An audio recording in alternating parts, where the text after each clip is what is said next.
জায়গা জমি টাকা পয়সা যা লাগে আমি দিব। আমার বোনকে যে বিয়ে করবে এই অবস্থায় তাকে আমি 10 লক্ষ টাকা দিব। 10 লক্ষ টাকা দিব।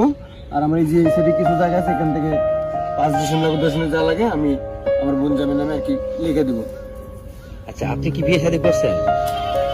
আমি না না আমি এখনো করিনি।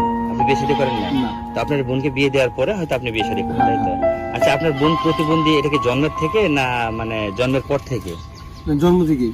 জন্ম হওয়ার পর থেকে সে প্রতিবন্ধী, জি। কথা বলতে পারে না? না। না অন্য কোনো সাইড খারাপ বা এমন কি? না, ওর সব সাইডই এভরিথিং ভালো আছে, শুধু কথা বলতে পারে না। শোনেন, স্টেট একটা কথা বলি, সেটা হলো যে আপনি ক্লিয়ার ভাবে বললে আপনার বোনের যদিও কিছু সমস্যা দেখা দেয় সেটা আপনি বললে আমরা বা দর্শকদের ওটা ভালো করে বোঝাই বললে সব।